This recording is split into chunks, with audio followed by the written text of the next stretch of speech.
All right. So now we're officially live. Hello. Welcome. Yeah. Hey.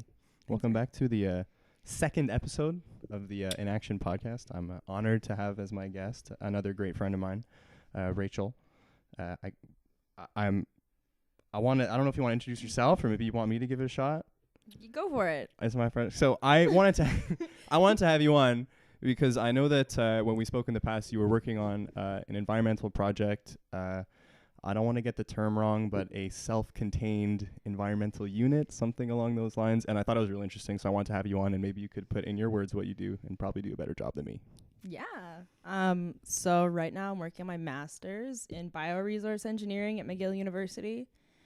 I did my undergrad in BioResource also. I consider myself an agricultural engineer. Engineer in training. Not legally an engineer yet. So Let the record show that she's not claiming to be. I can't sign papers. I don't have a stamp. Soon though. But I do have the ring. Anyway. Yeah. You get a ring for being an engineer. It's still an engineer. I didn't get one for political science. Let's put a change on that. Well, I wish I got a ring. no, it's basically. the engineer's fuck you to the world. Okay. There's a story. We don't have to get into it. Anyway, yeah, sorry, go on about your project. I just want a ring. I grow plants in a basement. In short, in long, I'm trying to be an expert in controlled environment agriculture. The project you were talking about is my undergrad capstone. So it's a big project that we have to do at the end of our undergrad. And we basically built a lettuce vending machine. So it's called the ACE-GC, the Autonomous Controlled Environment Agriculture Growth Chamber. And yeah. Okay, which is super cool, by the way. So I mean, obviously, a lot of people are pro-environment, and this kind of falls a little bit in that field, and that's why I think it's interesting, not just for me, but hopefully for a lot of other people. And before getting on, I had a list of questions, and I remember wanting to ask you how all that came together, because I know that it was part of a project with McGill as well. Like, it wasn't just you that was working on this, there was some other people. So maybe you could elaborate a bit on like how it came to be and what this project was all about. So it started with, I went to my supervisor before he was my supervisor. He was just my teacher. And a bunch of us had been talking about wanting to like implement a green roof on campus somewhere. And he said, well, facilities kind of sucks. And I kind of tried. I don't think it'll be easy to make it happen, but I have this idea and I want to build like this plant vending machine. Which is a great idea. And he said, yeah. Why not? Yeah, and there's a project that I had worked on also in Barbados, building this new technology greenhouse. And he's like, they funded this project, and I think that they would fund like this vending machine project also. So I got to I kind of knew a little bit about the fund. It's called the Sustainable Projects Fund.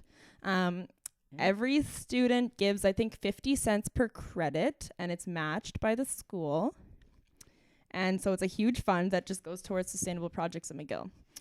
I remember right before we got on, Rachael was making a point to say, like, we wish more McGill students would know about the Sustainable Projects Fund. Yes. So if you, for all the millions of people out there, listening to this right now, if any of you guys go to McGill, or probably in most universities actually, there probably is some money that you guys could get involved to. If you're interested in a project, it doesn't have to be a vending machine for vegetables, but there's ones that are like more bikes on campus, like more plants on campus, plant giveaway day.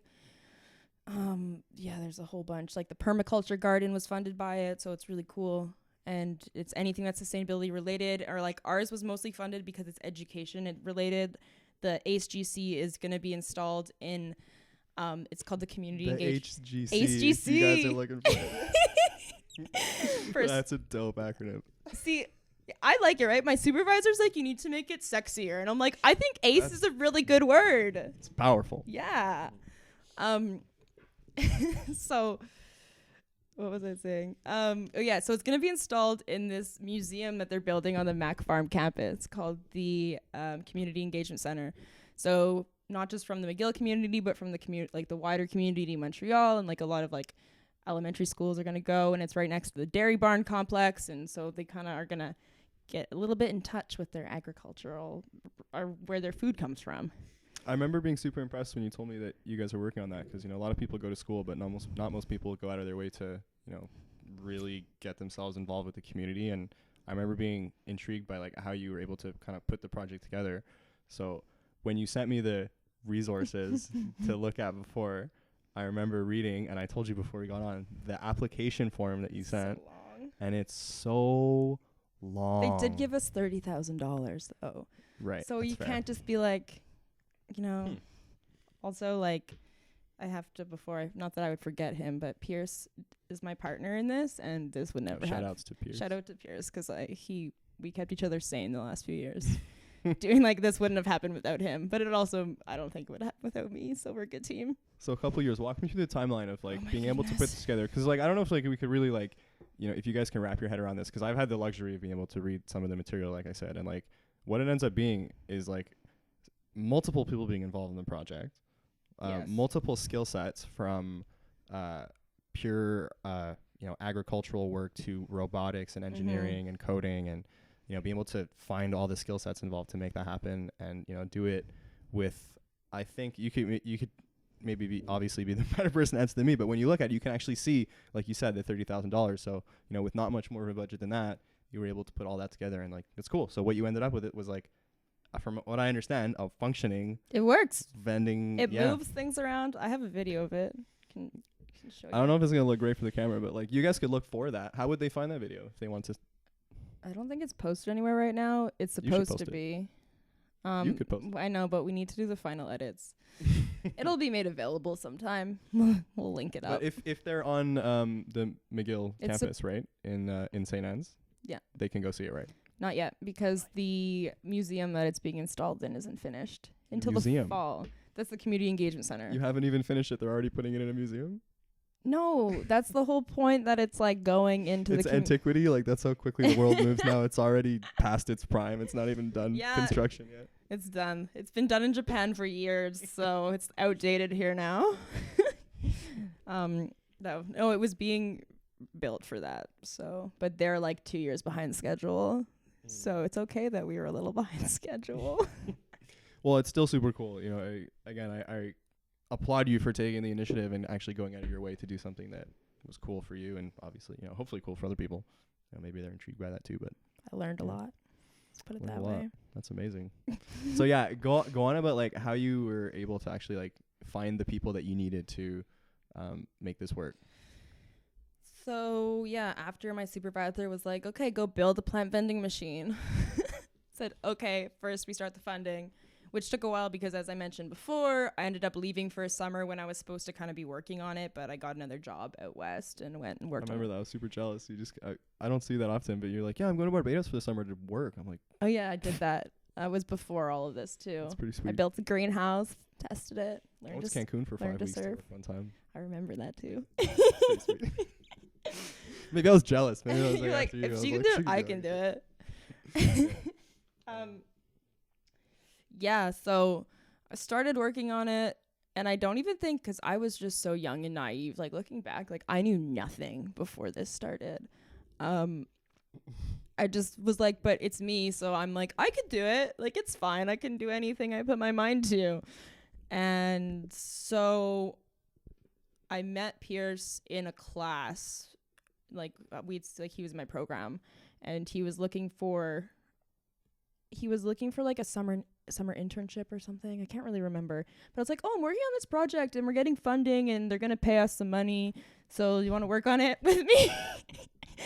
And yeah, we became friends that way. And like, what's really special about Mac is that because it's small, like the community is really amazing. I don't know. I didn't go there. I'm just saying that. But like, there's a robot, like, and within BioResource engineering, the different labs have their different niches, and there's a lab that does more like electronics, and there's a robotics club, and they're mostly in the same lab. And so when we needed to 3D print stuff, we like could find those people and reach out to them. And you know, like, we really help. Like, I find everyone on campus kind of like really helps each other when we need it, like when we are like in each other's like specialties. So Don't break my equipment. You have to pay for it. yeah, I don't have any money. The downside of being a student. So immediately, I'm like, don't. I'm just joking. So anyway, Yeah, so but just kind of like through being a part of the community, like there are other people that helped us with stuff too. Like Connor and Leo, and like they were helping us a bit one summer. Roberto helped us a lot. Like just like different people that are working on different projects that kind of like touched on us. The shop manager, luckily like BioResource engineering, McGill has this really cool workshop that we're allowed to use, and there's like a shop manager, Scott, who just knows how to do everything, and like he had so many good ideas to build the thing. Like we would not have been able to do it without him, and I now shout out to Scott. We wouldn't have done it without you, man. And he knows that too. But we had a lot of fun, and now I know how to use every machine in that shop, both for metalworking and woodworking. Just, so get your hands dirty, folks. You'll learn stuff. That's great advice. That's one of the biggest regrets I probably have from university is that I didn't really engage like the resources that probably were available to me. I didn't really make an effort to look out for it. I was kind of just like, well, I'm here, I gotta do my classes, and like I guess like I was like, I gotta go out, I gotta like have fun and live the university dream of just trying to get drunk every weekend. There's like everything I learned in all of my classes and everything I learned from this project, and then at least from my undergrad, it's like the same, I would say. So you're in your master's now, I understand, right? I am. Mm-hmm. That's great. So what's the dream? Where does this all come to? Well, I don't really know if I want to stay in academia. So we're kind of like working. You heard it here first. Breaking news. But I did have a thought this week because I was having a good week at school, and I thought maybe I'll just fast track to a PhD. And then I was like, whoa. Because you can like fast track your master's and do a PhD, like combine them. Okay. Because my master's is huge. I was just laughing in my head. I was like, imagine people announced like job stuff like that, like professional sports. And they're like they call a press conference. They're like, all right, Rachel is like, not in academia. Listen, guys, this is gonna be my last semester in academia. It's been a tough decision, but I'd like to thank first and foremost my mom and dad. They've been a great influence. They've been feeding me this Jesus whole Christ, time. Of course. Yeah. But it's like not off the table. I would stay, and like I think I would love to teach. Like I would love there's this course that's off. That's academia. I know. There's a difference between like being a professor and being a lecturer, though. Okay. But there's this course that I'm pretty sure was designed by Dr. Kubota at University of Arizona. She's at Ohio U now, but it's like just like it's called Physiology for Controlled Environment Agriculture, and it's just the coolest. It's everything that I do, and I think I would love to teach that class. So like the idea of that like is exciting. Why would you want to teach that class? What is it about it that's so It's like amazing the intersection of plants and like engineering. It's like why we need to use the lights we use, or how plants respond to that, or like how we control an environment. And it's like this intersection of like basically exactly where I am in like research. So how do you get that message across to other people that like the stuff that you're working on is interesting and it's cool, and maybe other people should not like maybe jump into it to the same extent that you have, but just kind of be aware that like, this is not something that just you can do, but it's work that impacts other people as well. Well, I'm trying to grow your children's and grandchildren's food when our soils are so depleted that we can't grow anything. No, not to be so morbid about it. Why should I care about that though? I mean, technically speaking, in order to be considered alive, you have to be able to reproduce and keep the species going. So if you don't reproduce, you could be argued to not be alive. Because I know people that make that argument. That's pretty heavy. It's very ridiculous. I don't agree with it, but I don't know how you could argue against that. Well, I mean, it's part of like the list of criteria. I guess people can argue about anything these days. You really can. That's one of the great things about the world that we live in today. It's what I appreciate about my supervisors. He loves to play devil's advocate. So we have a lot of ridiculous conversations. I'd probably get along with him really well. Yeah. Or really not well. Like depending on depending on the day, probably. Depending on what we're talking about. Yeah, it's a little bit ridiculous. It's a little bit ridiculous, but we have fun, and we, keeps us on our toes thinking. It's good to know people like that. Again, like that's one of the whole reasons that I enjoy sitting down here with people that, doing working this. on good projects, but also people whose company I just enjoy. And like, it's fun talking about this stuff. I enjoy it. you Yeah. know? But, so why do people care about what I do? Is that the question? It was Or one of the questions. Why should they care? Even like now my master's is all focused around like controlled environment, food production. It's not really controlled environment, but it is because it's in your house. But like food production in the home, ultra localized farming, and like we're really spoiled up here because like you go to the grocery store and all the food that you ever need is there. At least like from where I'm specifically from, where you're from. Actually, though, even though the West Island of Montreal is considered a food desert because of the distances between the grocery Everyone stores. has a car, though. It doesn't matter. But that's why. But if you don't have a car, you're actually living in a food desert. Yeah, I believe it. You can go to the... Yeah, you get, like, the Depener food. But the thing is, there are parts... I don't know. Unfortunately, I don't really know about Canada. But there are huge portions of the States which are food deserts. And you can only get fast food and, like, 7-Eleven, Twinkies. Like, I don't know. You can't... There's no fresh produce available, and like whatever like vegetables and fruit are there aren't like fresh, and like that also education becomes a big part of it because people don't know like what to eat. They grow up just like literally eating all this fast food, and then they become adults and they don't know what to feed their kids other than that. So would you see like just like statistically, we're kind of urbanizing, and space is becoming more and more of a commodity. Like the price of a square inch of a house or apartment or a condo is getting more and more expensive. So like, do you see that as a challenge? Or do you see that as an opportunity where you're like, well, this is the only way we can kind of use this space?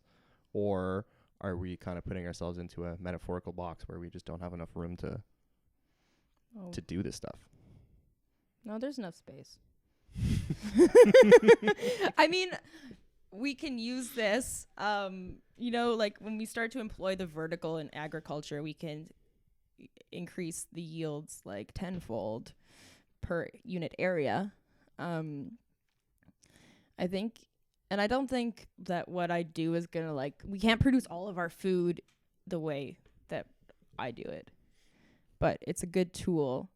And especially like in northern climates, where we can't do year-round food production outside, like it gives us an opportunity to have like year-round food production locally, and then there's always a trade-off, and like it's a big argument that like, okay, but now you have to heat a building, and that takes energy, and like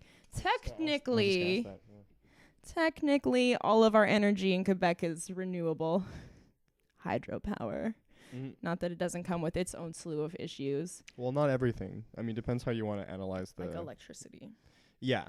Like the I don't want to say 100%, but probably a significant majority of it would be, provided by Hydro-Quebec. And, I mean, it works. I was going to say something else, but I completely forgot what I was saying. I just started running. Running with my thoughts. Yeah. I'll slow down. It's too much for me. We're not in a rush. Yeah.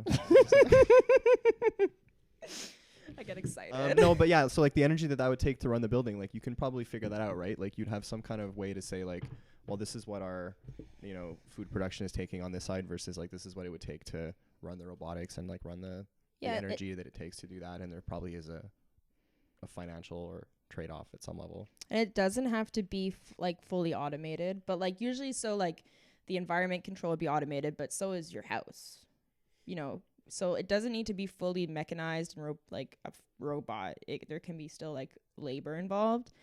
And there has been an LCA done. I think it was Eves and Eves. But I can't remember. I can remember the authors, but I can't remember what they said. So an LCA is a life cycle analysis. Gotcha. And it basically examines like from the beginning of the end of to the end of a process, from using all the materials and where they're sourced from to transport. Like it can be done for basically anything, but they used it for tomato production of strawberries in a Quebec greenhouse compared to importing them from Mexico. And perfect. That's really good because that's actually the question I exactly forgot. And I can't freaking remember what they said, but it's to analyze exactly that. Is it worth growing them here and heating the building, or is it worth bringing them in from Mexico? But like if we were having a trade war with Mexico, then we wouldn't even have to ask that question because we know the answer. I'm so bad about it. Yeah. Like we're lucky because we're Canada and everybody likes us. But what happens if that changes? People should like Canada. I know, we're great. Well, we got a bunch of we problems, have some problems. True, there's some. but we're Lots of pretty stuff cool, happening. more or less. Most Canadians are pretty cool. I mean, like, I think in any country, you should separate most people from the dickheads government level at the Yeah. top that represents our country to other countries. Yeah, and like how they're treating indigenous populations and I mean, stuff. So you're trying to solve that problem, with like the environmental and where food comes from, and like getting a little bit more, like you said, hand to hand with where your food comes from. I think that's not a bad thing to know. And I'm trying to solve the other problem. I'm trying to solve that upper level of government that's shit with the app. And that's where like the intersection comes. And again, the whole reason I enjoy having people on that are working on different shit. Yeah. And that's a beautiful thing. Should be working together, not against each other. I mean, go team, right? We're just a big Go team. But I think if you ask most people, like, they would probably agree with you that, like, well, yeah, this is like, I mean, whether or not it ends up being more beneficial, it's something that you have to ask and find, like, at least understand. And whether it's you or whether it's someone else, like, again, work together to find some of the solutions to these problems. Because whether you like it or not, like, I don't want to be as dramatic as you saying I'm making the food that feeds your grandchildren, but at some level it's true. If we don't figure out a good way to do it, we are boxing ourselves into a corner. My favorite analogy that I came up with is that humanity is a virus and climate change is the earth getting a fever to kill us. Guys, we don't have to save the earth. We're trying to save humanity. The earth is going to be fine without humans. It's humanity that's not going to survive what we're doing. That's a really good analogy. So sorry to make it like that, but it's true. It's how I feel. I mean, we gotta be like the one species that's had the biggest impact on the planet. Single-handedly moved ourselves into a new, like, what do they call it? The Anthropocene. Is that you can see the impact of humans in like the crust of the earth. Well, yeah, if you look at certain metrics and I wouldn't be surprised. I'm not a scientist. I'm not engaged with the data and the information like you are. Like you probably do when you do work on these projects and you speak to your peers and stuff who are even more engaged in some of that stuff. More involved in that. So I'm not really in that side. Yeah, exactly. So. That's a good way of saying it. And I'm just an outsider looking at what I read in the news and when I get to talk to people like you. And I'm not like a fear person. Like I'm not saying like, oh, if we don't change in 10 years, our planet's gonna explode. And there are those people out there, but like it's just so easy to look at like just the garbage on the ground, and like you see the smoke coming up, and you're like, well, there's got to be a better way to do some of that stuff. And if we could just get our shit together and ask again 80% of the people, they'd be like, well, yeah, let's at least. Oh, that means I gotta go change the camera. Because I'm working all the jobs here. I'm a podcaster and you need a Jamie. And the Jamie. I am Jamie. Jamie, pull that up. Jamie, pull it up. I was saying that in the first place. I was like, I need Jamie. You'll get there. Anyway, we're back. Bazinga. We're back. Woo! Yeah, there you go. We're back. The problem that I had last time too when I was doing it with my friend for the first episode, I was like, I completely forgot what I was saying when I stood up and I got back. And I don't remember. I think we were talking about the Anthropocene. Talking about the fate of the world. Got the world on our fingertips here. Again, for the millions of viewers, I keep joking. It's so funny. I think it's important to say at some level though that like, it's just fun to sit here and talk. Like I don't give a shit if like no one else listens to it. I mean, I just hope I could give people like one little sliver of information if they listen to this. They can take something away from it that's positive. And then one day I'll be on Joe Rogan and I'll really reach the masses. You too. I said it. I was like, I gotta get on Joe Rogan. That's my like dream. It's such a dream at such level. If I get to be on his podcast, that's like a life. I'm like, I made it. Yeah. So we'll see. I was yelling, eh? Yeah, you're just getting when you're just probably when you laugh like in front of it, it gets close. Yeah. It's good. It's an energizing subject, it's the fate of humanity, and like. Yeah, I don't know. Yeah. I don't know if we're like, obviously every generation kind of feels in some way that like what we're doing is like, this is for the world, and like whether you fought a war or you fight the environment. We don't really have, a crusade in our generation, at least in Canada. It's like the most peaceful era. Which I is mean, why it's as, like as awful as some of the places in the world are, like, is like yeah. actually the most peaceful time to be Yeah. a human, which is pretty Well, wild. Yeah, the West isn't at war. No. You know, like, which is nice for where we are. Yeah. And that is a significant part of the world. Yeah, I know, but like even with everything that's happening in like the East, and apparently it's still Well, like you're talking statistically the most peaceful time to be alive, which So- is really upsetting. You're talking before about your colleague being a devil's advocate. That's why I'd always be like, yeah, it is the most people's time. But ask that to someone who lives in Syria Yeah, or it's Yemen not or chill. Congo I know or everything wherever. that's happening in like South America. That's where you're. Oh, Yeah. that's what trips me out. And like,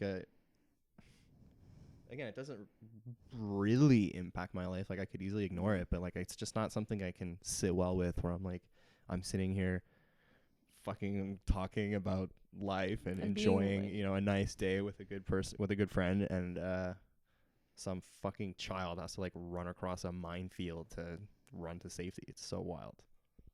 Do you So have like fucking privilege guilt? No, it's just on my mind. Like, I don't want to like put myself down to that level. I want him to come live in mine. Yeah, for You sure. know, so like it's not something where I'm like, I need to go give my life so that he can, you know, I don't know, but like I just don't understand where some of the most basic stuff, again, if you ask that 80% of the world, they'd be like, yeah, like, so I'll fix that. You know, like, don't worry about, I'll be all right, you know, for a little bit. You know, let's fix that first, and then we can all, you know, kind of come along together. Up. And I feel that sometimes, and it's like, it's like I want to solve all the problems, but this is a problem that I can actually, like, what I'm working on is like what I'm good at and what I know about. So I gotta like, you can't do too much. So I have to like sometimes remind myself that like what I do is important, even though it's not saving the children in war zones. But it's gonna help feed people in the future. So I think that's important. Like, not everyone can do everything. Yeah. Everyone's got a different skill set. that's why we're a team. Team world. Team Go world. team. That'll be like the picture for the thing. Yeah. Go team. Go team. If anyone ever hears just the audio of it, they're gonna be like, What is People are going dumb. on? People are weird. I'm edumacated. Academia. That's the poster child for academia right You there. heard it first here, You heard it here folks. first. Breaking news. ESPN Academia. I mean, you know, can't complain. Can't complain. I get to go to a conference in Arizona in a month Which is pretty cool. with all Arizona's these nice. controlled environment people. So yeah, I'm gonna be at the epicenter of like all the research. A bunch of people from NASA come. Yeah, it's really cool, and like it's also cool to like fangirl over like researchers because you're like, I've cited you so many times in my thesis. Do you actually know, like, when you look at? I like, know the their peer reviewing? names. Like I don't necessarily know them by face, but I'll see their names and be like, oh my god, that's who that is. When I first saw Kubota, and now I'm friends with people that were in her lab, and I was like, I am obsessed with your supervisor. That's the second time you said Kubota. Is she Yeah. gonna be in Arizona? No, she's not this year. How would you? I guess they'd be on like the, I spoke- the manifest. Or I'm something. friends with like you're her stalking master's her. student, and he was like, she's not going, but her husband is. And I'm like, I didn't meet her last year. I was too shy. Oh, okay. But there's other like a whole bunch of other people because there are like specific schools that are known for controlled environment. Like But even if you don't talk to them, it's still cool that you're in Yeah. a place with your peers. yeah, You know, get to like see whether them you. speak and I mean, you also it's. I don't know. I don't want to speak for you, but like, I don't want to be that person just walks up to someone and like they're having a conversation. I'm like, let me I'm not gonna do get out that. of my way, and like, you know, I cited you. Yeah. They're like, I don't really fucking care about you. But it's cool because it's such a, like, the conference is like maybe 200 people. It's the NCERA 101, and it's specifically just controlled environment. And so all these people do exactly the same thing.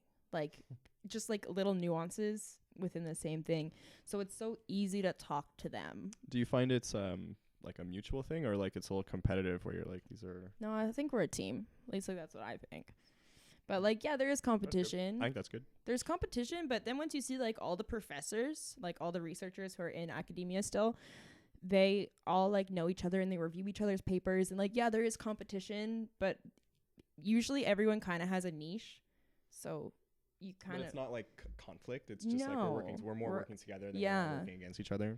and Good to know. everyone is like quite friendly. It's like a good time. That's good. They've all known each other since grad school. Like, It's what they do. You know, I don't know. It's really cool. I've only been once in my second year going, so I'm excited. And like one of my friends that's doing his master's at UC Davis, but he did his undergrad in BioResource. He's going, so I get to we're gonna go climb a little bit in Zona. Climb a bit. Oh, you would love that, eh? They must have some super sweet. I'm so excited. Shred the mountains in Zona. Oh, it's so funny. We're gonna climb some Chaucy red towers. That's not a language I speak. I was speaking to someone the other day about it. I was like, wow, there's a whole other language in the climbing world, but we don't have to get into that today. You just did. You just opened Pandora's box. Don't. Yeah. No, it'd be funny if I also was a mountain climber and we just did the rest of the podcast just about climbing just shit. about climbing. Just did a full 180. I know you're here to talk about growing plants, but today we're gonna talk about sending it. Sending it. Yokes. Awesome. Let's stay on the smart side of things.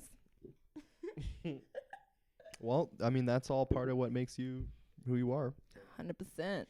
That's all part of the package I get when I ask you to come on. Yeah, you get me yelling about climbing shit. That's cool. No, but hey, why not? You know, I mean, yeah. What else? What else did I have? Well, Should I access my list of questions for the first time? No, honestly, I said the same thing last time. I was like, when I looked at this, we pretty much answered all them. Yeah. Anyway, when I looked at it at the end. You want to talk about NASA? Yes. Did you see that on the screen, or you just I saw the word NASA, and it's the buzzword. People like to talk about it. NASA's so cool. I was actually just listening. I don't know if you saw the same one, but a Joe Rogan podcast with a NASA astronaut. I didn't see it. He went on. Yeah, I don't want to. It's something I believe his last name was Reisman. I don't, maybe Walter. I want to say Walter, but anyway, Walter Reisman. Anyway, something astronaut. It won't be that hard to find. And it's so cool. I love the idea of NASA. And what I was kind of trying to get at before is these, it scares me when these people who are responsible for big science ideas don't work together and become conflicting, where they're I don't want him to succeed because that means I won't succeed. And that's such a bad thing for the world. Well, that'd be one example. But you could also argue that they work together and kind of run the prices that way. But depends what kind of conspiracy theories you want to get into and how you think the world works. But yeah, anyway, so I was happy to hear that when you went to your conference that you're actually working together. Yeah. And then so go on about NASA. I just had to get that out of my head because I was really thinking about it before. NASA. So I don't work directly with them, and I was supposed to go down there for a workshop this summer, and then a few things got fucked up, and I found out right before I went. Such a shame. Right before I went, I found out I didn't have security clearance, and they couldn't get it in time, and I was like, that's heartbreaking for such a simple, you're not a problem. I know! If they could just talk to you on the phone. Because I'm a foreign national, I couldn't go to Kennedy Space Center without proper clearance. Why don't you call up Justin T and be like, no. Justin, pull some strings. I'm cool. JT. I'm cool. JT. Cool. Anyway, so it was fine. It happened, but I didn't go. But well, hopefully another chance in the future. Yeah, I think so. And like we were talking about before, a lot of the money that's funneling into my industry right now is from space exploration, because I'm not actually sure where the CSA sits on this, which is the Canadian Space Agency, but NASA, every new project moving forward has to have life support on it. So that means plant production needs to be a part of it. So every new space shuttle, every new thing that they're shipping off into space, they need to be growing plants. So I mean, absolutely. Can't tell you I know how to grow plants in a box. Or you just eat beef jerky forever. Yeah, because they want to their kind of plan is they want to set up a permanent base on the moon and then use that to launch to Mars and back. Is this breaking news or this? Breaking news, folks. Rachel is releasing all of NASA's secrets. No, it's probably of course they've been working on something. Of course they're working on something like that. But the question is, how far along are they? I don't know. As far I as don't know that much. No, but as far as your project goes, I mean, obviously you can kind of judge from some of the feedback on some of the stuff that they're asking you to do. How likely is it, or how possible is it that they could make it work? I want to clarify that NASA hasn't asked me to do anything except for give a presentation one time. Just so no Well, one I didn't mean sues just me. with NASA, but like more like on your side, Yeah. like from what you see, like from the project that they asked you to do. You're like, well, yeah, we can kind of make some of this work. So, yeah. Also, my supervisor has like had his hands on. He was part of the one of the growth systems that's on the International Space Station. So like that's pretty cool. He loves to brag about that. So they've grown. I would too. They've grown Awesome. food in space. They've eaten the food that they've grown in space. And now it's just kind of like we're trying to do a lot of optimizing and like figuring out the best setups, the best cultivars. There are crops that I work with, like dwarf tomato plants that have been bred to just stay tiny and make little tomatoes, so they don't, you don't want them to grow so big. What a weird problem to have. You're like, I don't want them to be. I don't want them to be big, but I want them to be It's like you kind of have to like dumb down the science a little bit. Like we don't want them to be too successful. Well, they can still produce a lot of fruit. They just don't grow vegetatively, which is also cool because, like, with LED, oh my gosh, I could totally give a science lesson. Basically, this is your PowerPoint, right? basically, Well, you said that NASA had asked you to do like a presentation. Like, what Yeah. was that about? about the HGC. The HGC. HGC. Make it stick. Well, basically, they reached out to my supervisor and they said, we want to. This is like a joke in the lab now. They're like, we want a world expert. This is him. Okay, so we're in a lab meeting. There's like 20 of us there. He looks at me, or he's like talking. He's like, yeah, NASA, people at the plant part of NASA reached out, and they want a representative, or they want a world expert in controlled environment and plant production automation to come down and give a presentation at this workshop that's basically talking about how like they're going to grow food in space. And he looks at me and he's like, and I want to send you. And, and everyone just like, we're all laughing. Like, we're like, this is ridiculous. That's awesome. So that's the trip. What that I an didn't intro. That's the trip I didn't get to go on. And now everyone's like, yeah, Rachel, the world expert. Well, you still got asked to be the world expert. Yeah. I mean, he's one of the world experts, and he's at least in North America a world expert. So the thing that you had built, is this like, did you use a model that had been built in other places, or you like started from scratch? We started from freaking scratch. Well, what we did end up doing is buying a used fridge, like a double wide like display fridge that you can buy like drinks out of at the store. Right, but most fridges don't typically grow plants. Yeah, well, because we were gonna build the whole frame, get like the HVAC system, and would have been like so much harder. So now we just use a retrofitted fridge with we drilled a whole bunch of holes in it. We still use the compressor. Don't know how long it's gonna last, but we just hope it lasts until I'm done my master's and then I'm gone. Sorry, Mikkel. Heard it here first. Rachel's a dickhead. No, but I mean, like, yeah, like, obviously you don't say that when you're applying for projects, but Yeah. at the same time, like, everything has a life cycle, Yeah, and like exactly. not everything lasts forever without upkeep. Yeah, exactly. In fact, I don't know most anything that really does. Or like rocks. Rocks are pretty good. Rocks Like get if eroded. you just leave a rock, like it'll be a rock. It's the earth. The earth is pretty good by itself. But even that's not true. Because the rock wasn't always a rock. It just changes and evolves in time. It's a good system. It's a good closed system. Yeah, so I don't remember. We're talking about NASA. They're trying to grow food in space, guys. Yeah, I just love listening to the stories that these people have. So the one that I was telling you about that had the podcast on Joe Rogan, he was like, he went and did like, spacewalks and stuff. And it's something that it's such a select group of people, have that opportunity. And then, when you're talking about doing something, can they grow plants in space? And you're talking about an even more select group of people who, have even participated in that. And it's such a cool thing that to have people be on that frontier of like the next level. I don't know why it's so appealing to me, but I love it. There's this project that, well, I don't know exactly, like, it's ongoing, but there are some people in the lab that are currently working on it, and I did a presentation on it last semester, and I think it's the coolest thing. So it's this concept called in situ resource extraction. Called the HGC. ACE, ACE, ACE. Oh, AC. I think it's H. Autonomous Controlled Environment. Anyway, we're talking about something different. We're talking about in situ resource extraction. Of course we are. That's a mouthful, though. You might want to work on an acronym for that one, too. No, it's not. That's not my concept. That basically means like using resources where you are, whether it's here or in space. So basically, there's research being done to use regolith, which is moon dust, to grow plants, both as a substrate, so as like a physical like medium, but also as a nutrient source, so you don't have to send everything up there, because there's no atmosphere. When you say moon dust, I mean like let's back up for a moon second. soil. Let's back up for a second, because I don't know, but last time I looked, nothing really grows on the moon. So it seems counterproductive to someone like me who doesn't know anything. So how are you going to convince me that this is a good idea? Okay, so step 1, there's no environment on the moon, so we need a bubble, like Sandy's house in SpongeBob, but opposite. Not really opposite, just there's no water. There's Gotcha. Easy metaphor to grasp.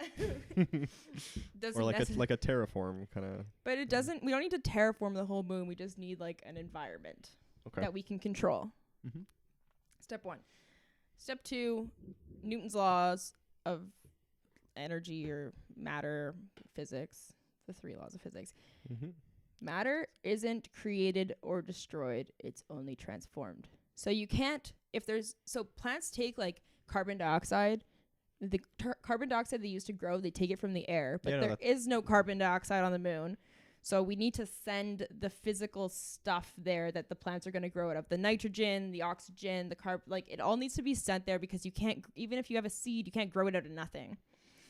The water, obviously, also there's 17. Well, you need to recreate the environment that this plant needs to grow. Yeah. So you need all the ingredients, all 17 essential nutrients. Like a cooking show. Yes. So they have this. So they took moon dust when they went to the moon, unless you think that was fake. But that's another conspiracy theory for ya. It's like, I'm here to say once and for all. Rachel's reporting. After deep consultations with NASA, it's real. It's real.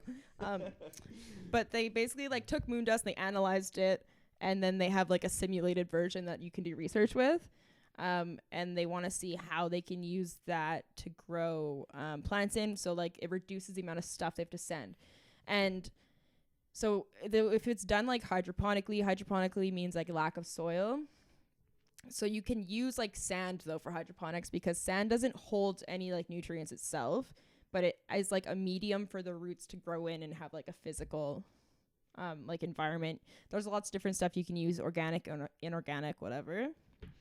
So they're like, we can probably use this as a medium, but how can we extract nutrients? And you can actually use like low level plants, like ones that would like be alive a long time ago, like early pioneer species, like ferns, and you can grow them, and they have the ability to take nutrients out of like in the forms that are often like hard for plants to extract, and then you can recycle those plants back into the soil, or like soil. It's not really soil. So you gotta like start a couple layers deeper and like so work your way up. So it would be like a long-term process, right? But it can make all of these nutrients that are in like this moon dust bioavailable. And so you don't ever have to like ship up all of the nitrogen or whatever. Like the phosphorus is there and potassium is there, and it's all science. It's wild. Science, bitches. I hope y'all understood that. But I don't know. It's hard to dumb things down when you are like borderline an expert on them, or maybe I am an expert. A world expert. I am a world. I am a world expert. Yeah, as quoted by NASA. Yeah, so yeah. I understand what you're saying. Like the logic of it makes sense to me, but like as far as like can I like grasp like the how complex it really is, or like what it takes to actually figure that out and be confident in saying it? No, I don't understand. I don't think I would ever actually do it. Like I don't think I could build a greenhouse on the moon. I could build a greenhouse on Earth, but I'm not the level to build it on the moon. I could tell you what to do once it's there, but I just... Do you know what ballsy ass claim you just made? You're like, I don't think I could just build a terraform on the moon. Maybe. I could tell you... Maybe. I could know a lot of the theory. Well, anyway, time will tell. Time will tell. We'll see. Yeah, that's good stuff. Right. But no, it's good. It's good to hear like the optimism. Like I think that like again, whether or not we choose that it's a good idea or not, like at least figuring out can we actually do it. That's worth exploring. Well, that's the thing, and I'm like I think we should focus more on like Earth, but this is where the resources are going right now, and we can take all the research that's being done for this and apply it on Earth also. Like it doesn't only work on the moon. Like maybe not the moon dust part, but like a lot of the research that's being done to optimize these systems, like it can still be used on Earth. So Makes sense. Again, makes sense to me. And that's why I find it so hard, like when people are like, again, it's so hard with resources, but I don't think it's a problem of resources. I think it's a problem of like mentality sometimes. And there's a disconnect again between like the academia community versus the people who are, I don't know, I want to call it not politicians, but like just that whole the decision makers, I'll call it that way. And obviously amazing science is getting done and amazing work is getting done. Crazy projects that my head can barely even conceptualize, but I just feel like there's so much potential for more. it's also frustrating that it takes so long from something to go to from a laboratory to like the world. Like most of the stuff that most of the theses that are written by grad students like sit on a shelf and they do nothing forever. And like okay, like not everyone's research is useful, but when like so many people are going through, and I know like grad school is like has its place, but it's like so much stuff is happening in the lab and like so little goes into the real world. You know? Like not just in my field. What do you think the problem is there? Like is it that there's too much information? Is it that some of the information is not good? Is it that there are other, nefarious people, trying to make sure that certain things get favored and certain things get shut down? I mean, I don't know, is it all that? Are we talking about finding a cure for cancer? Maybe you are. I think it depends. Like in my field specifically, people will like focus in a lot on one thing. And that's what you have to do in science though, because you have to control you have to control everything and change one variable and see how that impacts the outcome in like the science that I do. Mm-hmm. So that makes sense. So it's like if I change the concentration of this nutrient, how will the strawberries respond? Or hold that thought.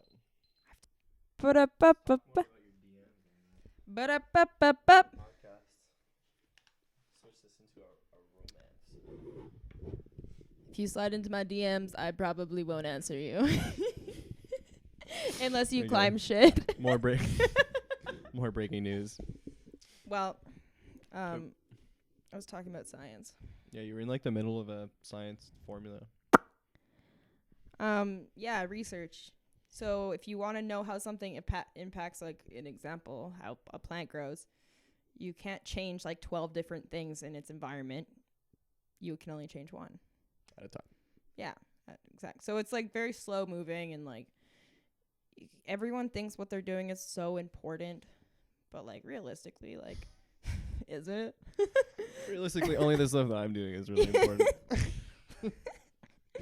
But like, well, I mean, there is some crazy, thing in the world where that is kind of true. I mean, like, everything that's going on outside of the world, like as much as I enjoy reading about it, learning about it, I can only really control what I'm able to control. Don't know what the limits on that are yet, but enjoy hopefully finding out. Yeah, no, for sure. But I think that it's like you have these ideas that you're going to do all of this research and it's going to be so useful, but like one person in research, you can only go so far so fast, which is like not a bad thing, but well, I mean, even if you take the example of the project that you worked on, the AEC ACE growth chamber, growth chamber, the ACG, you wouldn't have been able to do that on your own. Like you needed other things to be done by other people with skill sets that you didn't have, and like you needed them to get that thing done. And then like to go even further, like I remember reading a book about like the history of science, and I just found it super interesting. And like so many, like, you're always building off the back of someone Mhm. else, you know, where like each generation or each discovery, like, you know, that wouldn't have been impossible without this. Well, And yeah, because even dogma, which is like which is science that is taken to be fact and like is known, was once unknown. You know, it's like we didn't like. and often disproven. Well, that's the thing. Like photosynthesis might be disproven. That like everything we know about it might be wrong. Like I don't know, but like maybe I do know. Hot take. Just saying. Well, would a more accurate term maybe be to say incomplete? Like Yeah, or not misunderstood. wrong, but yeah. Or just like a different perspective, I guess. Yeah. So That was another thing I remember taking from that book was that there's been like a lot of brilliant people, a lot who are unfortunately misunderstood. mhm. This is kind of something we were talking about before too, where like, you know, when these people go head to head instead of working together, you know, like someone's discovery gets lost There in the was woods so for much like 100 drama. years and stuff like that. Well, yeah, and then there's not just the political but the personal battles of these people, and you're like, fucking motherfuckers, like you delayed the invention of like a medicine for like 60 years because your fucking ego. Or like the women who came up with so much amazing science, and then they were just like, "Oh, well, you're a woman, so you don't know anything." The good thing, that, or like the unfortunate, obviously, if you're a woman, but at least good thing for science is sometimes the men would just steal it, like they Yeah. would just put their name on it, Yeah, or it's like the happened a woman would lot. be in their lab or something, and then the men would just be like, well, yeah, our lab did this. Yeah, and they're like, And "No." they come and like pat them on the back, and you're like, good job. But yeah, obviously terrible. I mean, like, for sure, history of shit. Actually, this is an interesting, I don't know if it's an interesting question for me, but would you say that like in the field that you study, there's like an equal representation between men and women? Because I know for a long time, for a lot of the same reasons we were just talking about, science or engineering in particular, there'd be a very male driven Mhm. industry. BioResource engineering, like the undergrad program, is almost 50-50, and it is the only one that's almost 50-50. I remember I had a few friends in engineering, and they're like, yeah, it's like whatever, 10% or something. Yeah.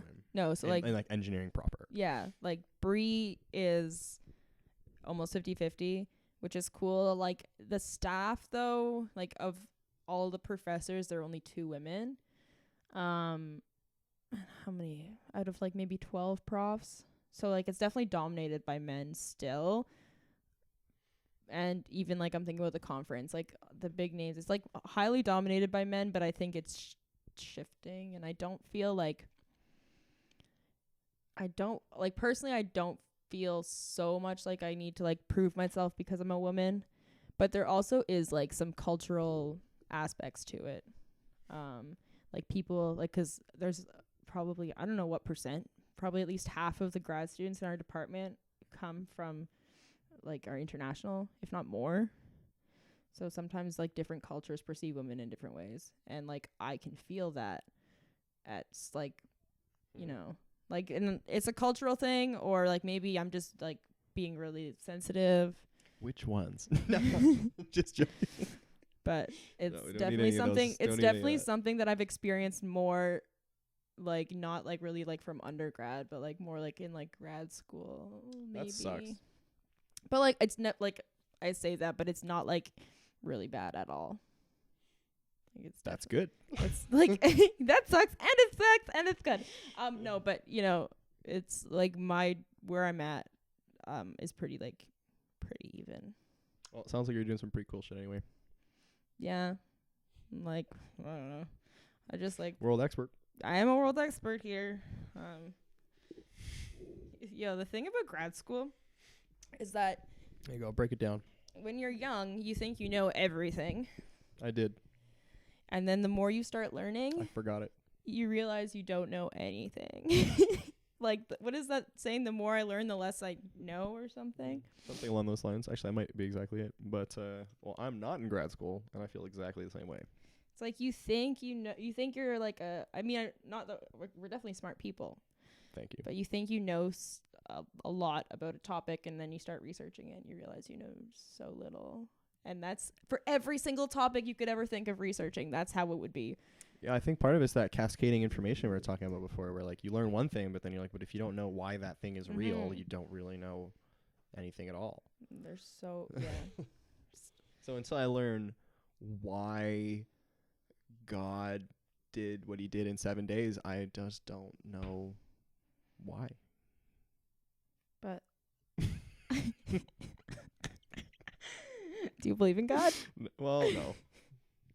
Yes and no, I guess. I believe in the extraordinary, something that is beyond, like something came from nothing. I guess that's what God is for me. Whatever that nothing is, that's the void. That's beyond my understanding.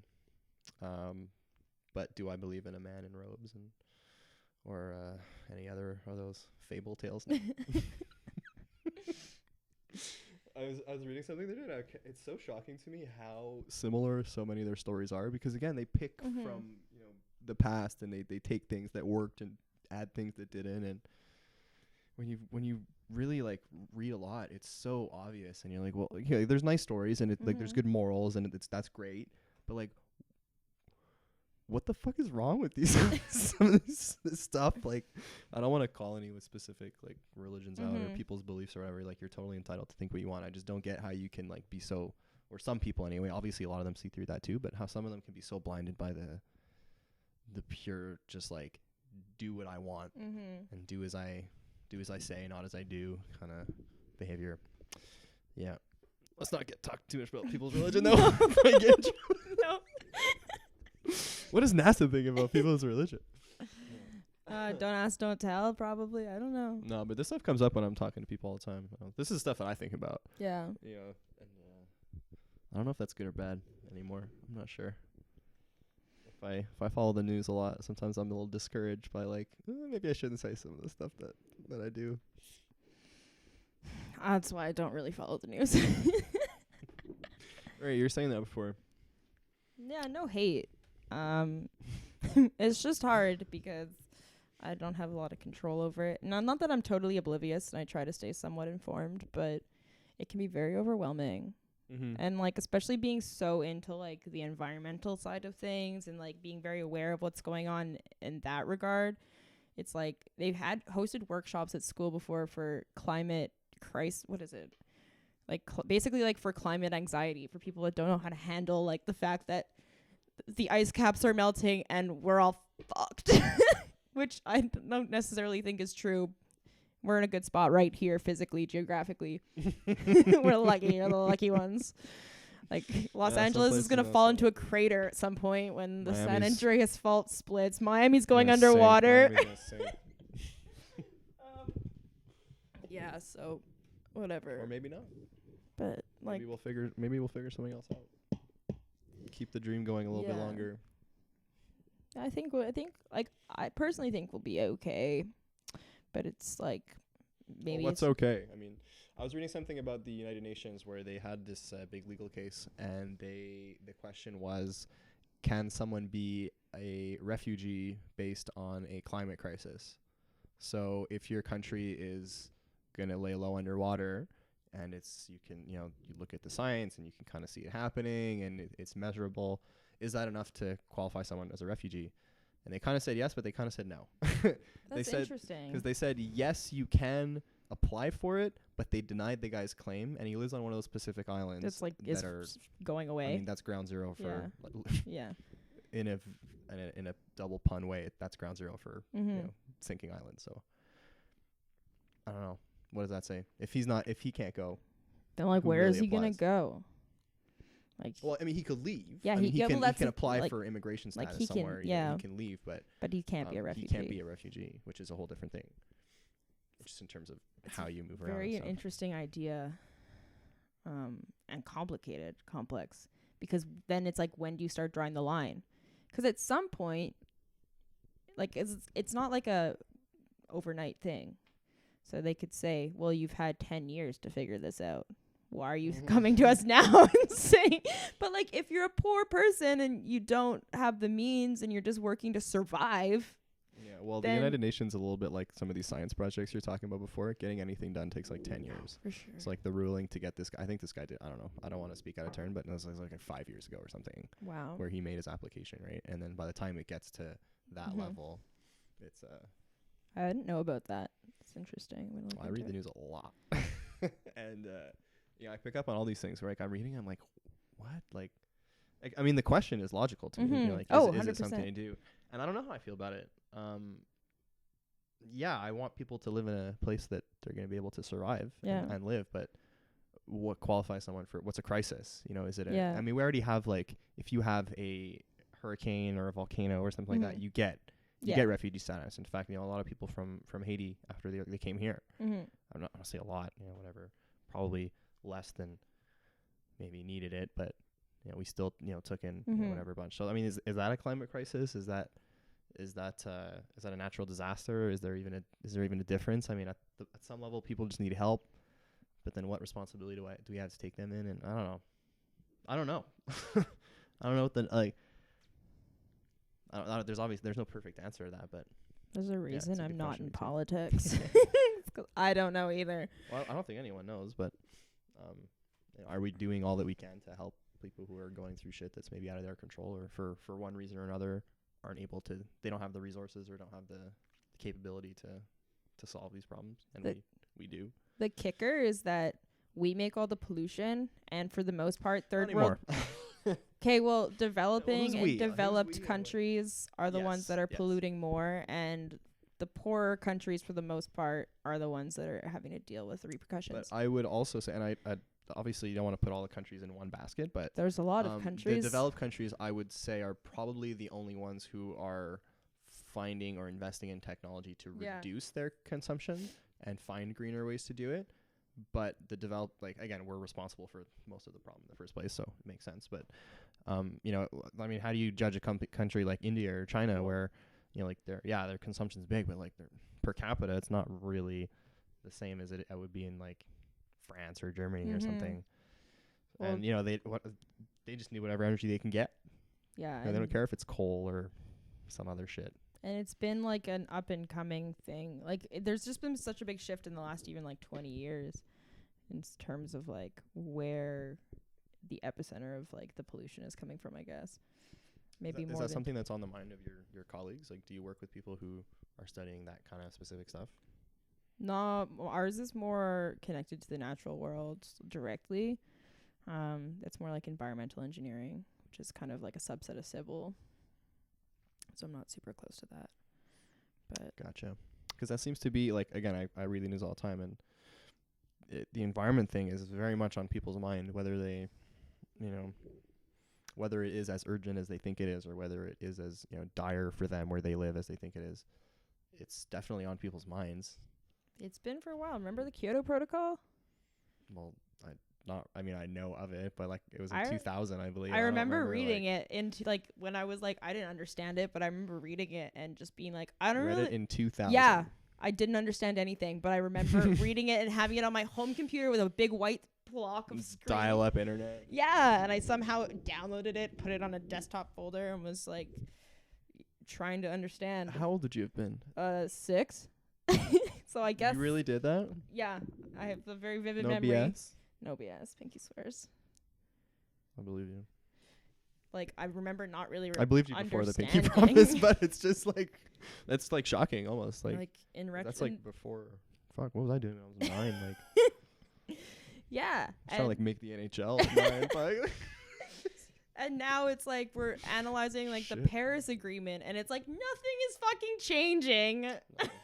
We're just setting new higher targets and like doing things that are counterproductive to achieving them. Yeah, like being able to offset your carbon by like buying carbon. There's one really easy way to make the emissions go down. Stop buying shit. Stop buying shit. But nobody, like, that has its own problems. People are upset. So what they do to feel better is they buy shit. You're getting some psychological stuff. You'll find happiness on the inside, guys. Now we're back to the dating show again. How's anyone else gonna love you if you don't love yourself? Gotta be strong. Be strong. It's good advice. I mean, anyway, but like I think that's the difficult political question that nobody really wants to answer, is that if you want to cut the emissions. Don't stop buying shit. Well, that's what It's drives the cycle- it's economy, cycle, though. But that's the That's problem. because people just love money so much. I love money. I mean, I love having it. I have love spending really it. expensive hobbies. So I actually don't like spending it, but like I love having it. Yeah. But I think that there has to be a balance there. There can't not be. Yeah. Do we have the right balance now? No, I don't know. I don't think so. Like, at least like This big thought coming out here. like at least now like let it out. we're starting to try to like, no more single use. Like I bring my coffee mug everywhere because I'm addicted to coffee, which also isn't really good for the planet, but like we all do what we can. Like I don't really eat meat because anyway. Yeah, that's a bad one that I do. I use shit ton of I meat. still eat it, but I don't cook it for myself. Like if someone gives me meat, I will eat it, but I don't like go out of my way for it, But I love meat. But yeah, I guess I'm kind of like you. I try to do as little as possible, or I do what I can control. But I'm also willing to admit that I got problems. I'm not perfect. I drive because where I live, I need to drive. Like that is what that's my reality. What did you call your area before? It was like a food desert. Food desert. Food desert. Food desert. The West Island food desert. Not enough people talking about it. No, but like, okay, well, here would be a more interesting question about that topic, like a food desert. If not everyone had a car, it would be a problem. It would be. But if we want to achieve our emissions, not as many people are going to be able to own cars. So how do you find the balance between those two problems? So suburban or urban sprawl. Basically, suburbs were designed. They came out of like New York. I can't remember the guy, but like it was designed with cars in mind. Like North America is particularly fucked because our like outside of our urban centers is designed to have a car.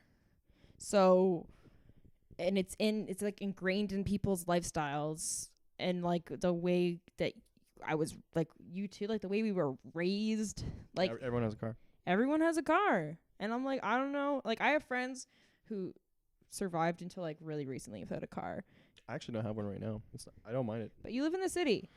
Yeah, I take the metro to work. You live in the city, and like because people and it is inconvenient though. I'm gonna get another one. Like, well, the thing like parking in the winter, the car in the city. That's like kind of one of the reasons I did.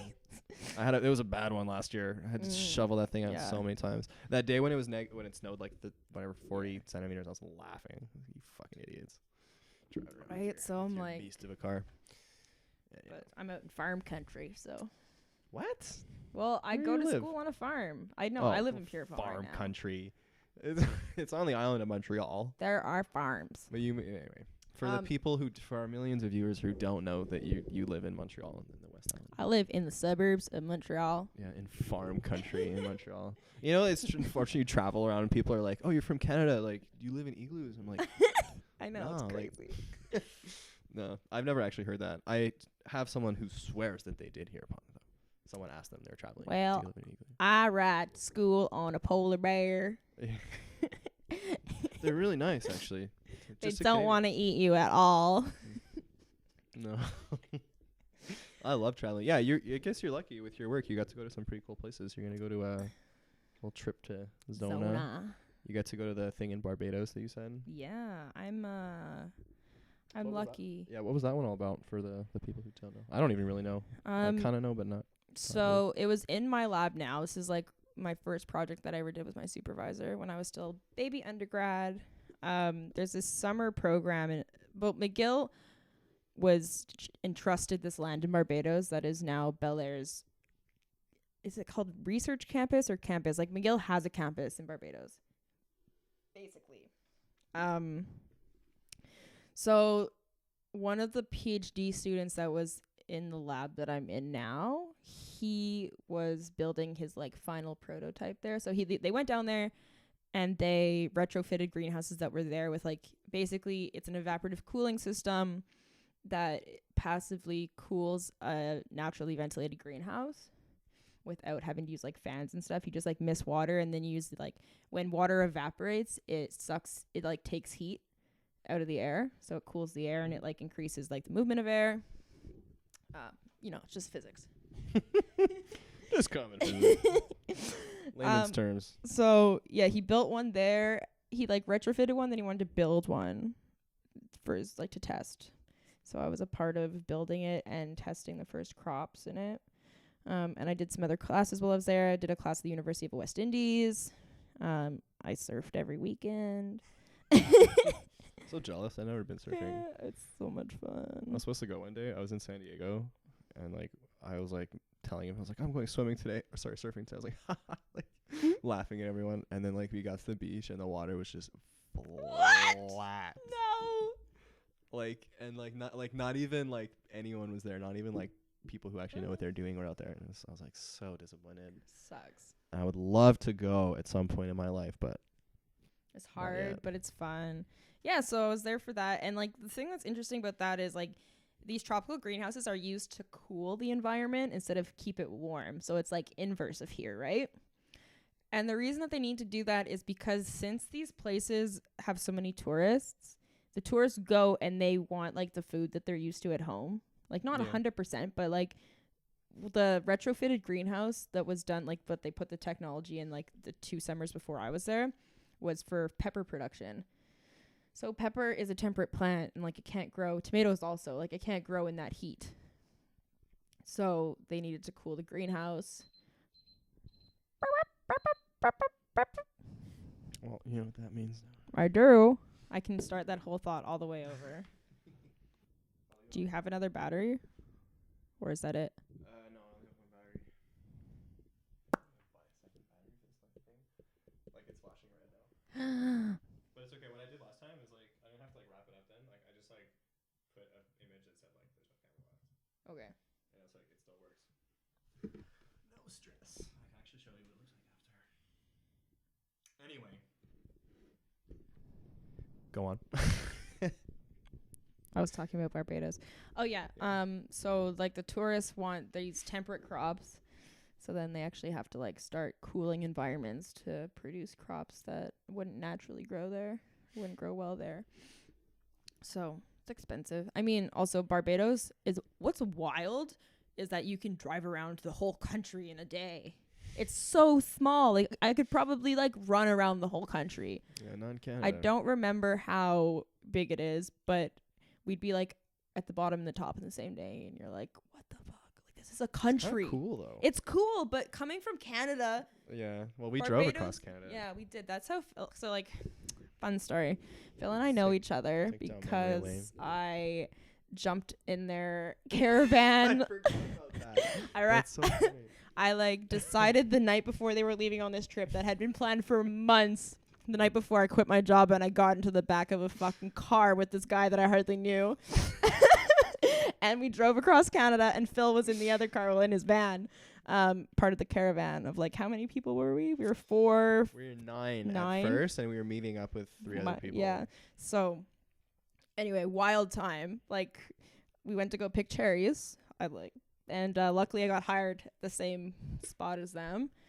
I forgot that you weren't supposed to I wasn't supposed to be there. Like, it's been so long now. Like, of course you were part of the trip. Yeah, like, no, I was never. That's how I got introduced to everybody. What a fun thing to do. I mean, like, worst case scenario, you get a trip out there and you got to fly back. Yeah, that was literally it. Yeah, what a great trip. The wildest fucking thing I've ever done. Literally like, okay, I think I'm going to come. He was like, yeah, you can come if you want. I'm leaving tomorrow. And I was like, call my friend. I was like, oh my God, he said I can go to BC with him. And then she was like, why don't you go? And I was like, oh my God, wait, what? And then next thing I know, fucking driving across the country. Wild. And then I got blackout drunk in Sault Ste. Marie. That was the most blackout I've ever been. That was so scary. That was the most blackout I've ever been. I think that was like the first time we'd ever like met you. Yeah, it was terrible. Like, you're gonna be a problem. It's because we didn't eat dinner and then we were drinking, and I don't know. I don't know why we're strolling down memory lane. There was a reason for it. There's a reason you brought it up, but driving around Barbados and driving across the country. Yeah, it's just like wild to see how small an actual country can be. You're like, let's just leave the story on you getting blackout drunk and walk away. Yeah. I was fine. Yeah, we were fine. We were at our friend my friend's cottage actually, Mhm. which was really nice. So In we were in Sault a Ste. nice Marie? secluded area and able to get wake up in the morning and just get on the road. Yeah. No harm, no foul. But yeah, it's funny. Like anytime you ever meet someone for like the first, well, I guess you'd been in the other car all day. Yeah, for like And 2 days. Yeah, and then I had like never really seen you, and then And like we There didn't you know each go. other from around. go. Like we had some mutual friends, I guess. you know what was creepy though? It was like when you say blackout drunk, everyone's picturing you like passed out on the ground. No, I was You were walking around like a fucking zombie. And it was trippy. I was wild. But like you were like kind of like lucid, but like not really. not really there. So it was like kind of weird. I'm like, I don't know, like is she drunk or like Is she just weird? yeah. I mean, yeah, I am weird. you but said like, it, not me. I'm definitely a weirdo, but like maybe not that No, it weird. turns out you're great. Yeah. What a Actually- time. Actually, it's okay. I'll make it even. On that trip, I remember someone like that I ended up being good friends with at the end. They're like, "Yeah, we met you. Like, you just like thought you were an asshole. Just like something about like I don't know if it's the way I look or the way that like I am. Maybe a bit of both. Just I don't everything know. about me. But they're like, yeah, but like actually you're great. Like, oh, thanks. Well, that was like the first time I met Ashley. She was on one of our friends who was also was out there also. She was staying here. Or no, she was not from here, but we met her there. You could probably shout her out. Like, Trashly. Trashly. Trashly. So she's like one of my best friends to this day. And the first day we It's met, probably good that you explained that. we after were you called all- someone Trashly. we were all on the floating dock, and then like having beers, chilling, like socializing. Ash is just there, fucking like bathing in the sun, not talking to fucking anybody. Just It's like the first day. the first day I ever met her, she just was like there doing her thing on this small dock that was like, I don't know, like a few meters squared. Like as big as this table. Like yeah, and then like square. No, It it's was a not. little bit bigger than that, No, but it was like bigger. I mean, you could fit like there was like we could fit 15, 30 Okay. pickers out there. Like, not we were- 30, but No, I anyway. said 15. 15 is a fair number. So she just was like laying there not talking to fucking anyone, like covered in tattoos, just like no fucks. I'm like, who is this chick? And then next She thing a we badass knew, bitch, we were though. doing Yeah. mushrooms and we became best friends. I just said that on TV. Yeah, it's okay. It's the kind that you buy at the grocery store. Like Yeah. You Cremini. just had like a cooking bonding moment. We did. We Yeah. made this delicious stir fry. Drip balls. We were standing on the sign. I have to tell the story now. We were standing on, those like when you go to a restaurant, like a fast food, it's like enter, exit, and we were Yeah. standing on the enter and exit signs. Like Carl Jr. Like is a waving, door. like like the signs that are the arrows, like right next to the drive-in, like the part that you drive in off the road. Okay. We're standing on top of those, waving to everyone. Welcome to Carl's. Welcome to Carl's. Man, that was one crazy salad. That was the most delicious salad. It's just a wild time. Yeah, what a great trip. Yeah, so many good people out there. Love them. Yeah, so Barbados was great too. Yeah, it really was. Barbados is cool. But it's just wild to see that, like, I know, like, Barbados doesn't have as much, like, political power as Canada, but it's, like, equivalent. It's a country. You know? Equivalent. Yeah. Canada's a country. Barbados is Yeah, a country. I see what you mean. Yeah, they're both they're both countries. Yeah, they're both countries. Like, definitely very different, but it's, like, that was, like, the most, like, not shocking part. Yeah, I'm such a politics person in my head. I was like, well, they're not equivalent because like they don't have the same, economic GDP and all that stuff. And, Exactly, like, yes, but so I mean, like they're not, they're not equivalent. same but different. I don't know anything about politics, so I just say they're both countries. Yeah, I will go to the grave saying nobody actually knows a lot about politics. Everyone's just guessing and. You know how they make a lot of their power? They just Tell me. have giant engines that are run on like the crudest oil, and it produces electricity. What do you mean? Like big old engines that spin. You're talking about Barbados? Yes. Oh shit. It's like Oh, it's such shit. dirty energy. That's their own oil though. No, they Okay. buy like super crude, like Like what from like Like- Venezuela or something? I don't know where it's from, but it's like after everything else is refined, there's like Probably leftover from the States, stuff that actually. they can They're probably burn. from the States. They burn like just shit. It's really close to the States. It's closer to South America. Is it? It's like down, yeah. Maybe I'm thinking of the Bahamas. The Bahamas are like more north, yeah. Off like the Carolinas. Gotcha. Carolinas. Yeah, but I think, yeah, anyway. So, yeah, Barbados is cool. It's a fun time. They like to party. Yeah, how was it like living there? Like you were there for what? I think it was like 2 months or No, something. like 4 months, 3.5 months. That's a long time. Yeah. Pretty laid back. Nothing really happens really fast. In the classic island way. I've heard island time is yeah. a thing. Yeah. But Barbados isn't such like a poor place, and it's also a safe place. It's obviously it's big in tourism, but it's not like an all-inclusive place. Like I don't think there are any all-inclusive hotels. One side of the island is like very rugged. That's the side that's on the Atlantic. The side that's on the Caribbean Sea is all beautiful beaches and the warm water, and like, you know, it's like so nice. And the campus is on the backs onto the ocean. So That's awesome. our backyard was the fucking Caribbean Sea. You got to that's where you were staying. Yeah, we'd like go out drinking, come home, and like go skinny dipping in the ocean and stuff. It was like such a time. Such a time. That's a pretty cool. It sounds like another like good group of people. Yeah. 'Cause that's like exactly what we do in BC, Exactly. same thing. Similar vibes. But the academia group. The academia group. They can still get wild. Damn. Yeah. I mean, like, what's cool is that their culture, like, people would go out, like, if they're, like, dancing, and we were there for crop over, which is, like, their carnival. Everyone dance with each other. There's no, like, age isn't, like, a thing, like, old people with young people, and it's, like, all, like, the dancing is so sexy, but it's not sexualized. Mm-hmm. It's not like here where if you're grinding with someone, it's, like, 'cause you're trying to fuck. Yeah, it was like the Super Bowl. It's like, if you watched it, it was like, yeah. it was, like, sexy, but I was like, it's classy sexy. Yeah. And it, you know, it's, like, part of their culture, and it's not, like, this, like, trying to fuck. it's not just like people like rubbing against each other trying to fuck like in the Oh, club, man. like whatever. Is that I don't go to I clubs know the anymore. yeah, So is that what I know the move. is that what the kids are doing nowadays? Actually, I don't know. Well, I actually went out to the club the other day. I think I talked about it on the same conversation with my other guy, but we'll go there again. I fucking have a terrible time going out to the club. What I club hate did it. you go to? It's not the club that I was at. It has nothing to do with that. True. It's just like when like I can't talk to the it's a person. I club. can't talk to the person beside me. I don't feel like going up to grind on anyone, and like 90% of the time, I'm not gonna go up and approach people and just be like, "Yo, hey, I'm Phil. I'm a stranger." You know. Yeah, What's I going can't on? really talk to Like, you I'm right like now, but you want to dance? Yeah, that's the problem. You- Is like even if I want to do that, you're right. I can't even. Like So I'm like, I'm just having a terrible time. yeah, that's why I don't club. You know, like someone grinding up on your.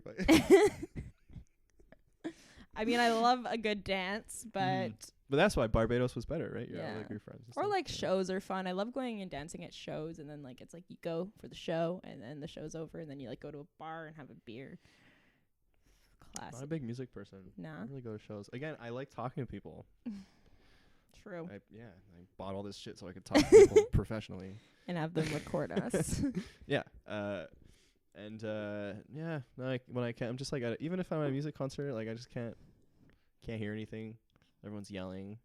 It's fair. Everyone has their own thing. Yeah, but then like I look around, everyone's having a great time, so I'm like, It's fun. can't be mad. So fun. Can't be mad. Just be a hater. Just being a hater. You're just If I was yelling at everyone. open the wall like. Yo, literally though. That's why I don't like it. I don't want to be that person, but I am. No.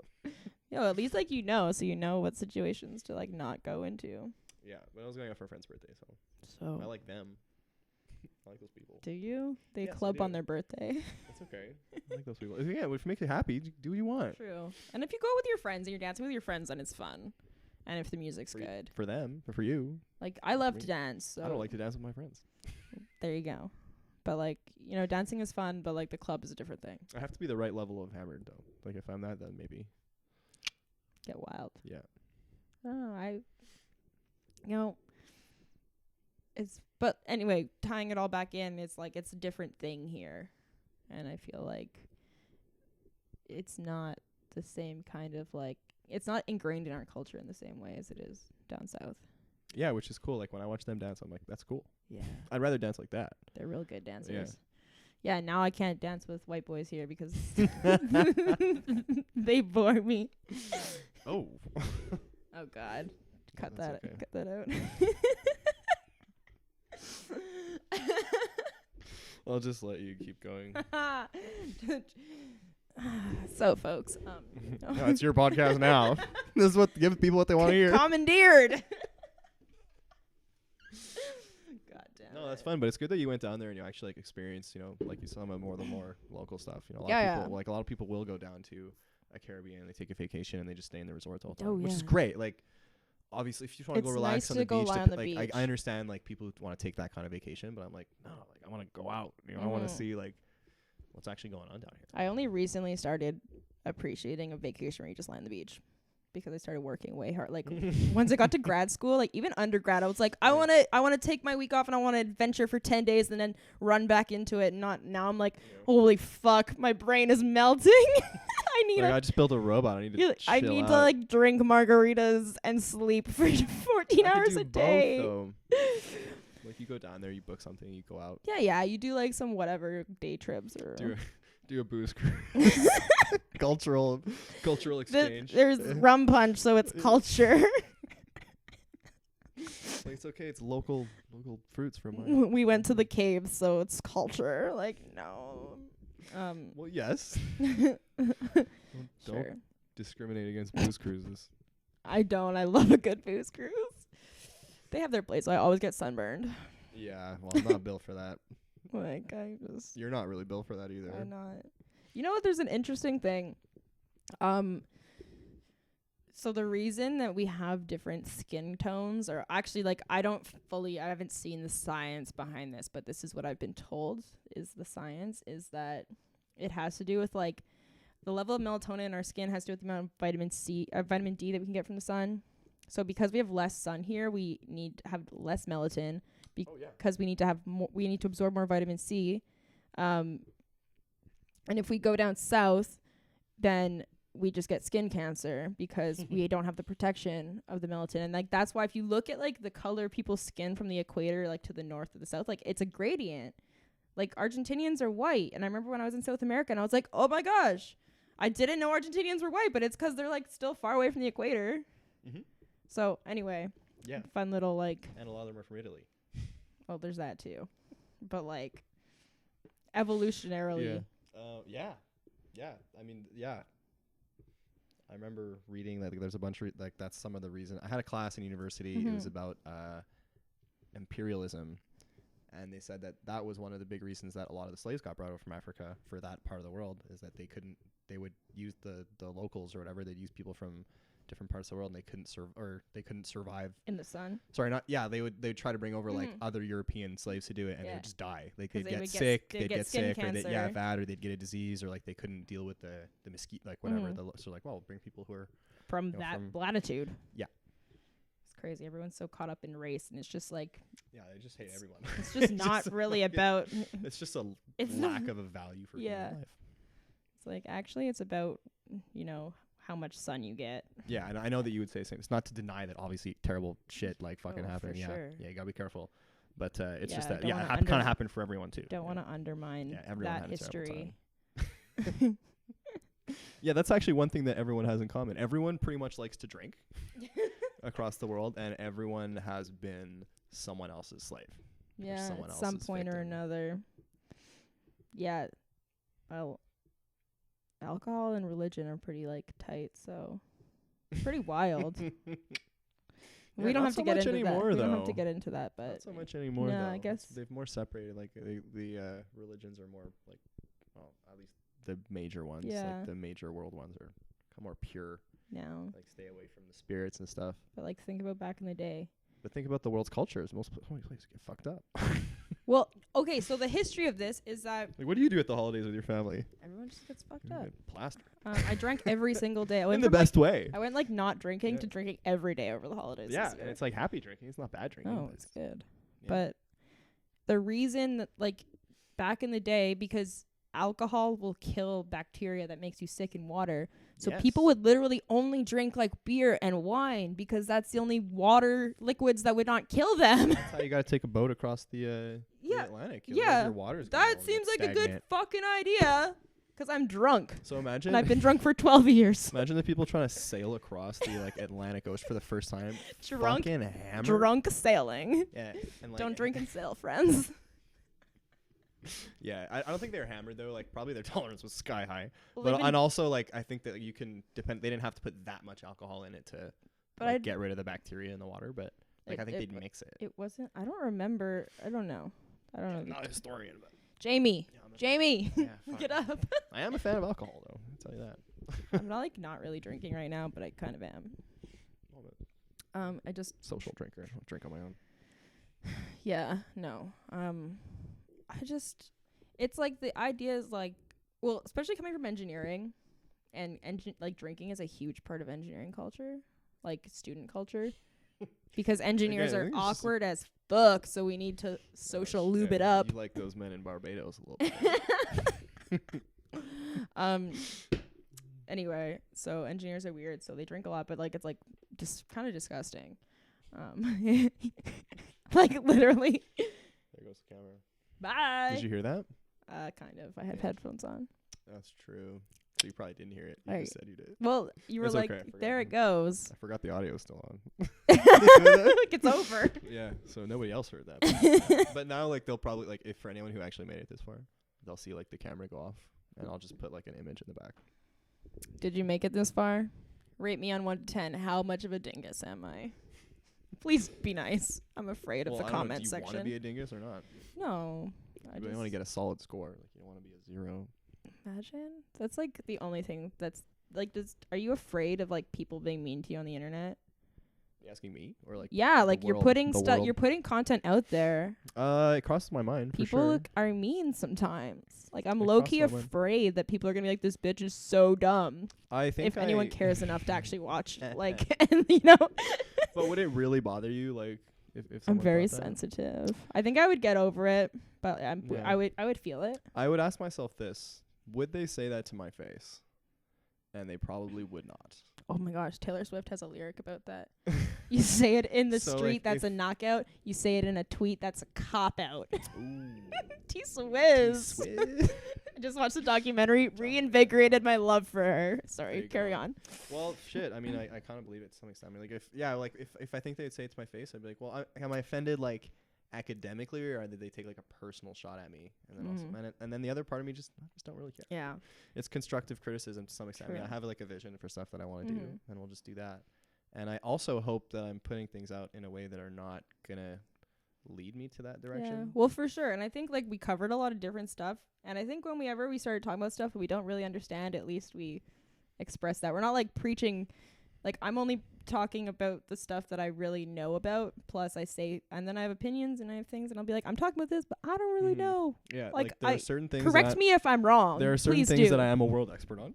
Yes, I And there am. are certain things I am a world expert on INaction. I built it. It's Yes. mine. I'm the director. I'm the fucking everything. It's mine. Yes. I didn't code it, but it's mine. Yes. You know? And so, yeah, and you can be the ACG master. Yeah. And that's cool. Well, again, I think that's a good point, too. Yeah. I don't speak for I'm lucky enough that I can actually speak for myself. Yeah. And I can say what I want. And do I care if people put their, actually, I want them, True. like, to keep answering your question. Like, there's, I feel a whole bunch of different ways about it. But, Mhm. yeah, I guess in a way, like, if it's a real reaction and, like, they actually feel that way, yeah, tell me I'm shit. But also, I guess if you're just like, yo, you're shit. Like, okay, tell me why. Because if you give me like a constructive feedback that why, I'm like, okay, I can see where you're coming from. But if you're just Yeah. like trolling the internet, But then being a again, like, if troll. someone just says, oh, you're dumb, I'm not going to take much from that. well, exactly. Unless they all say that. I'm like, oh, Well, it's like that's a I problem. know That's I'm a not. problem. I know I'm not dumb in like what I do. I'm good at what I do, and I have like only just starting to be okay with even like saying it out loud. Imposter syndrome is very It's real. good, though. It's in empowering. You gotta be confident. in grad school, imposter syndrome is like a real thing. So, but Do slowly, you feel that way? Like, you're yeah, like afraid to kind of claim that you are actually good at what you do, like you're afraid to step Yeah. on anyone's toes, and yeah, and like coming from. Like, I feel like being a woman, too, like, you kind of are told to, like, be nice and be gentle. And it's, like, not that I'm like that, if you haven't noticed. But, bras. But, let's go You know- shredding in Zona. brah, full sends only. The Chaucy Red Towers. I can't lead on trad, but I'll follow all day. Right, so in case you didn't get it, now you know for sure. Fuck. Yeah. So. Yeah, but like even this week, like I was working a lot on like a specific lit review, and I'm like, I know a lot, like, just like I do know a lot about a very specific topic, but yeah, it can be hard to like own it sometimes. And also, you don't want to over own it because you gotta stay like it's like not like a stay in your lane kind of thing, but it's like I only know I don't know I know a lot about a little bit, not like a little bit of, I also do know a little bit about a lot, but yeah, I feel like I have that too. You just know a little bit about it. It's not a bad place to be, but I think it's good also that you found something that like you're comfortable saying like I'm good at this. This is what I like to do. Yeah. So where does it all go from here? I think I kind of asked you before, but probably getting around the time where we should probably wrap it up anyway. I guess so. People are gonna stop listening like 20 minutes ago. Or like an hour and a half ago, like when it we started. Yeah, like they stopped listening like 10 years ago. What's next for me? Yeah, or like what's it all been about? Well, what does it all mean? What's the meaning of your life's work? Actually, answer mine. Like that's what answer my question. The meaning of my life. No, but in all seriousness, like you got all this education, you've worked on all these cool projects. Like, you know, what would be your ultimate objective? I want to keep learning, and I have a lot more to learn about scaling things up. Like probably work in industry for a bit, unless I do a PhD. So we'll see. Dr. Warner. Hey yo, hit up her DMs. Please don't. It makes me uncomfortable. You can follow me though, Rach_Warner. I'm only saying that 'cause you said that. I know. I'm such a dick's head. I think I'm hilarious, but you probably need to be in on the jokes. So. All right, so you heard her. Well, maybe I'll put the link in there. Something in the to video. my Instagram? Yeah. Oh shit. If you want me to. I'm not gonna do it if you don't want me to. I mean, whatever. Rach_Warner. Not about that life. I'm just such a dingus. not doing things to harm you. Yeah. So what if you could like sum up like what you wish people would take from this whole like hour-long conversation in like 20 seconds? What would you say? It's food systems are very complicated, and Leave it to me. Leave it to the professionals. Leave it to the world experts. There's no one solution, but in the end, I think we have a lot of educating to do, and you know, just we got to work as a team. Also, go team. Go team. There you go. Okay, cool. I think that's probably a good place to leave it. Thanks so much for coming. Thanks, Phil. I hope it was fun.